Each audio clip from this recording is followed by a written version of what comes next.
नमस्कार, आप देख रहे हैं पंचतत्व। तो मेरा नाम है काजल तिवारी।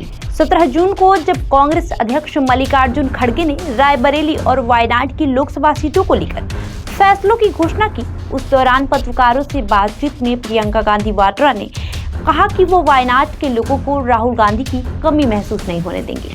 हो सकता है उस दौरान प्रियंका की आंखों के सामने 1999 का वो दिन याद आ गया हो जब उनकी मां सोनिया गांधी चुनावी राजनीति में एंट्री कर रही थी। कर्नाटक की बेलारी सीट से नामांकन भरते हुए सोनिया गांधी ने पत्रकारों से कहा था कि बेलारी से चुनाव लड़ रही हूं। दक्षिण भारत हमेशा मेरी सास को प्रिय रहा है। अब उसी भूमिका में प्रियंका है। वो दक्षिण के एक छोर वायनाड से उपचुनाव लड़ेंगी। हालांकि इस फैसले के पीछे का संदेश महज भावनात्मक नहीं, व्यवहारिक भी है। कांग्रेस के इस फैसले में दो संकेत जाहिर होते हैं।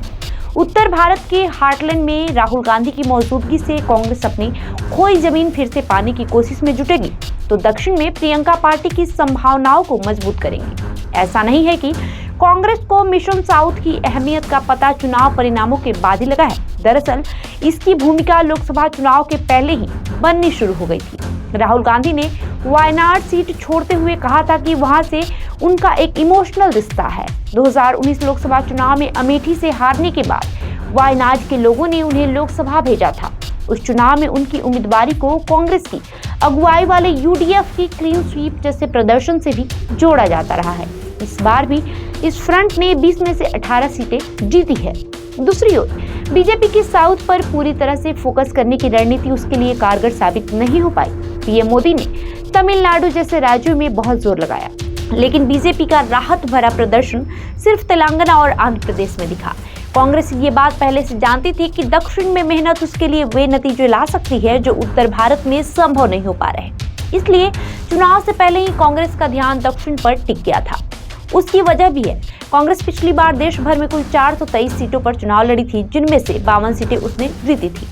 इनमें आधी से ज्यादा सीटें साउथ से आई थी। इस बार कांग्रेस ने दक्षिण की 130 सीटों में से 94 पर उम्मीदवार उतारे और इनमें 42 जीत हासिल की। तेलंगाना में कांग्रेस को 8 सीटें मिली है, जो पिछले बार से 5 ज्यादा है। कर्नाटक में सरकार चला रही पार्टी को 2019 के चुनाव में मिली 1 सीट के मुकाबले इस बार 9 सीटें मिली है। हालांकि आंध्र प्रदेश में लोकसभा और विधानसभा चुनाव में कांग्रेस का प्रदर्शन निराशाजनक रहा।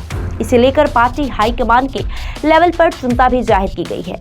चुनाव के 2 हफ्ते के भीतर ही कांग्रेस अध्यक्ष खड़गे ने राज्य इकाई के अध्यक्ष वाईएस सरमिला से मुलाकात की। खड़गे ने कहा कि आंध्र प्रदेश में कांग्रेस को मजबूत करने की दिशा में काम किया जाएगा। जाहिर है कांग्रेस आंध्र प्रदेश को अपने मिशन साउथ में कमजोर कड़ी की तरह नहीं रखना चाहती। एक लंबे अरसे से राजनीति में सक्रिय प्रियंका का पहला चुनावी मैदान केरल का वायनाड लोकसभा क्षेत्र होगा। वायनाड के लोगों के लिए प्रियंका नया चेहरा नहीं है। वहां चुनाव प्रचार के दौरान उन्होंने राहुल गांधी के लिए कई रैलियां भी की थी। केरल में 2 साल बाद विधानसभा चुनाव है। सीएम विजयन के खिलाफ एंटी इनकम्बेंसी के माहौल को कांग्रेस अपने पक्ष में करने की कोशिश करेगी ही, लेकिन वहां कांग्रेस के लिए बड़ी चुनौती बीजेपी के बढ़ते आधार को रोकना है। बीजेपी का पैटर्न है कि वो एक सीट से सिंधमारी करती है और फिर हाथ पैर फैलाते जाती है। 1998 का पश्चिम बंगाल चुनाव इसका एक उदाहरण है। इसलिए भी जरूरी है कि कांग्रेस वहां मजबूती के साथ खड़ी हो जाए। प्रियंका का वायनाड से चुनाव लड़ना इस रणनीति का एक महत्वपूर्ण हिस्सा हो सकता है। बहरहाल आपका इस खबर को लेकर क्या कहना है, हमें कमेंट करके जरूर बताएं।